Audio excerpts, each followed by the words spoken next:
Ida Sri Begawan Ratna Santana Sebali, Ida Sri Begawan Istri Ratna Santana Sebali, kami dari Budayana Center Bali dan seluruh umat Buddha yang hadir mengucapkan terima kasih mendalam atas peran serta, tuntunan, bimbingan, kerjasama, dan harmoni yang diciptakan pada sore ini untuk bersama-sama melakukan Waisak pertama kali dengan tata cara agama Buddha Bali. Ini pertama kali dan semoga ada kedua, ketiga, dan seterusnya dengan membangkitkan di saat Waisak, membangkitkan kearifan-kearifan lokal yang ada di sini. Sehingga kita bisa lihat kalau Anda mengikuti Waisak yang kami adakan dari tahun pertama, kedua, dan ini tahun ketiga sangat berbeda. Dari apa yang Anda lihat pada altar, dari tata cara yang dilakukan, inilah bentuk ajaran Buddha yang ada di Bali, yang kita sebut sebagai agama Buddha Bali. Nah, ini penting, ini penting agar kita bersama-sama, baik umat Buddha yang ada di Bali, umat Buddha di Bali, ataupun yang datang ke Bali, itu bisa sama-sama menghormati dalam satu momen perayaan Waisak melalui kearifan lokal. Dan inilah sebenarnya bentuk agama Buddha yang sesungguhnya. Mengapa?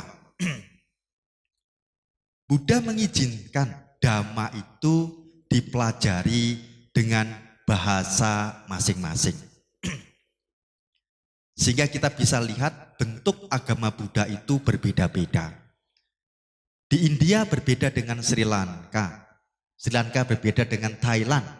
Thailand berbeda dengan Tibet. Tibet berbeda dengan Jepang. Jepang berbeda dengan Taiwan, Tiongkok, dan di Indonesia sendiri. Dari beberapa suku yang memang memeluk agama Buddha pun memiliki bentuk yang berbeda-beda. Memiliki bentuk yang berbeda-beda. Mereka memahami ajaran dengan bahasa dan budaya setempat.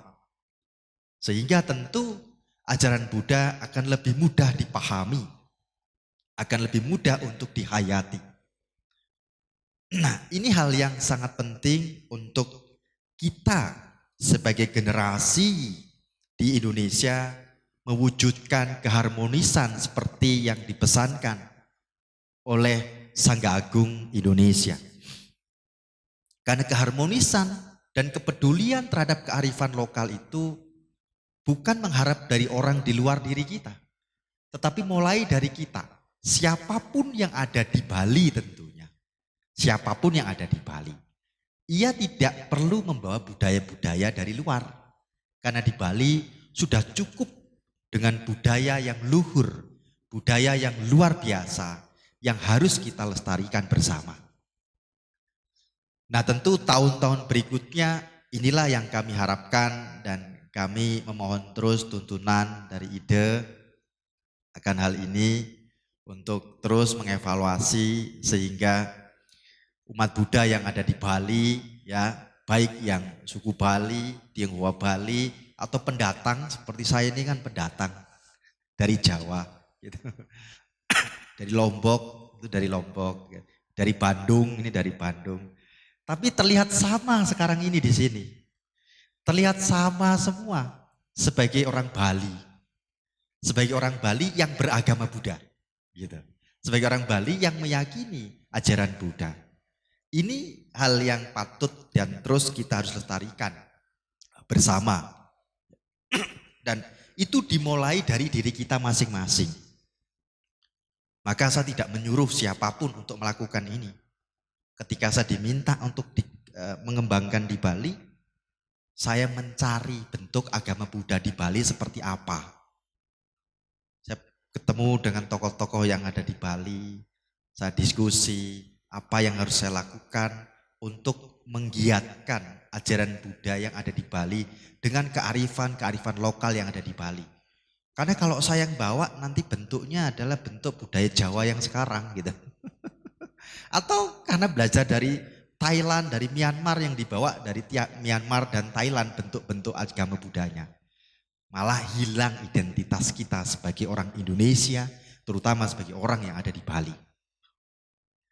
Dan ini juga lah yang menjadi misi dari guru kami, pelopor kebangkitan ajaran Buddha di Indonesia, yakni Yang Arya Asin Jinarakita.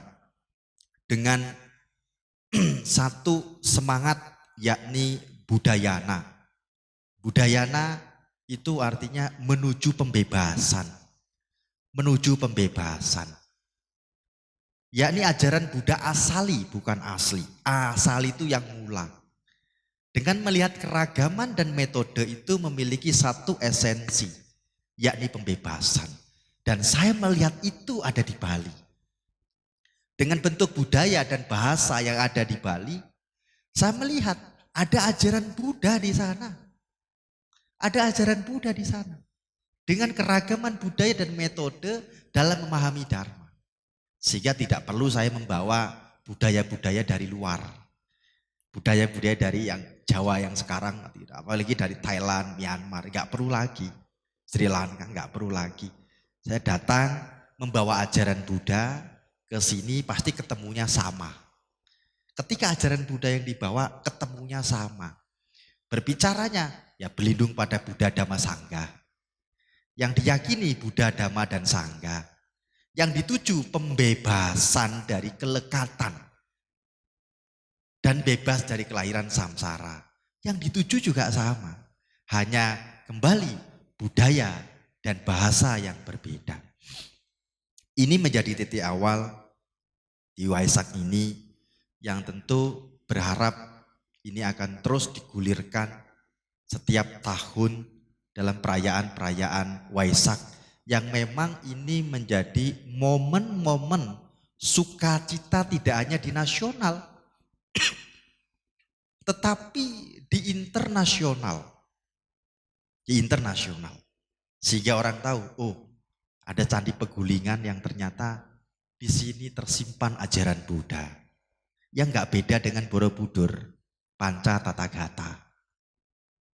Yang tadi dibaca kan, penghormatan pada 5 Tathagata.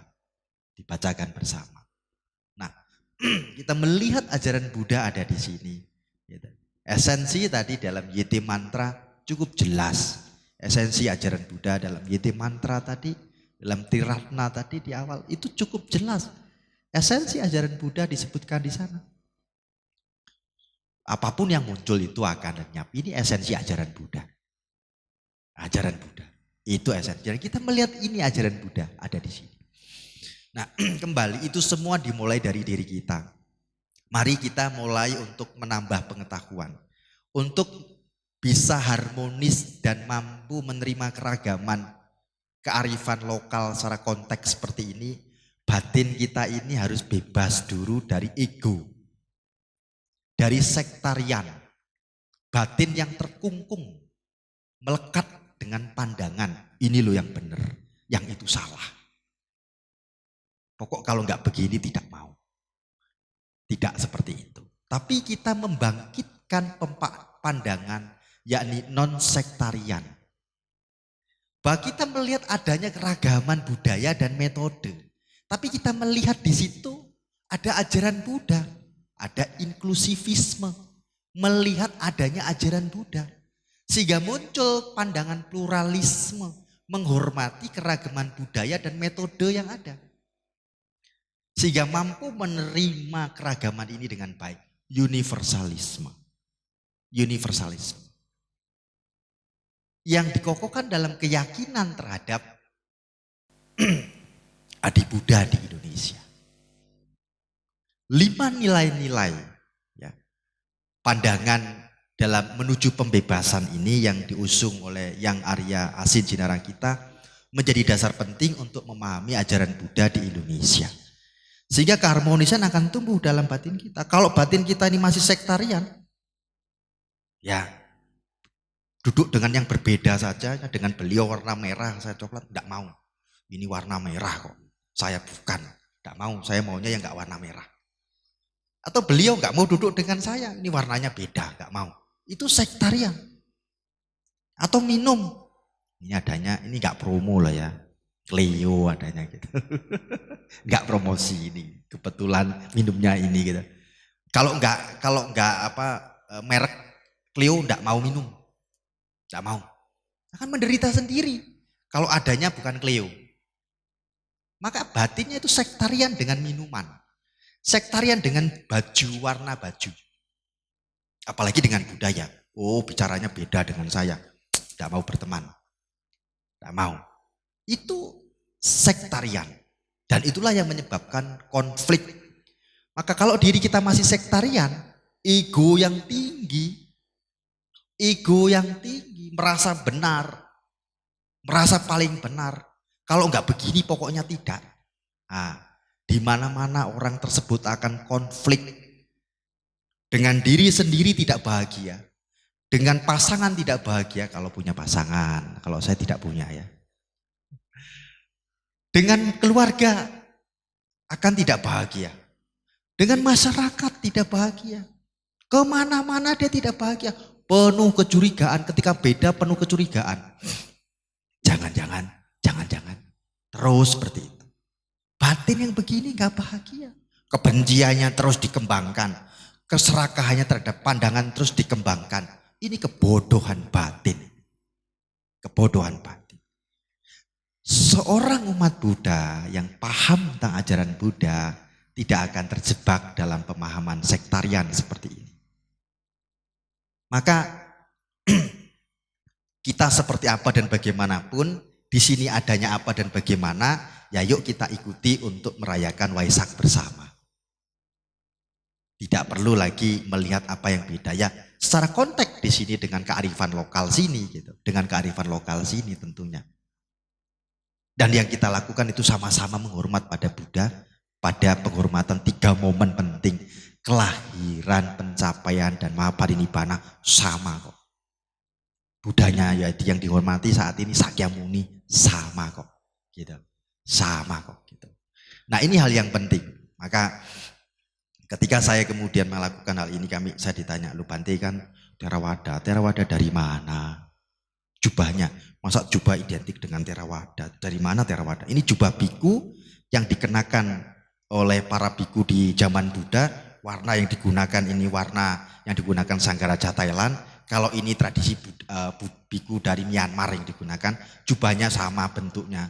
Biku dari jubah-jubah biku dari India. Jubahnya, warnanya dari Myanmar, Burma. Hanya kain kok mengidentikan untuk membedakan, itu kan lucu. Nah ini yang penting sekali. Ini penting sekali. Ini penting sekali. Lepaskan ego itu, predikat itu. Kita kumpul bersama di sini untuk menghormat kepada Buddha, Dhamma dan Sangha di momen Waisak ini. Nah, keharmonisan akan betul-betul tercipta dalam diri kita, keluarga kita, masyarakat kita, bangsa dan negara kita. Juga dimanapun kita nggak penuh kecurigaan, dengan siapapun kita akan senyum bahagia gitu.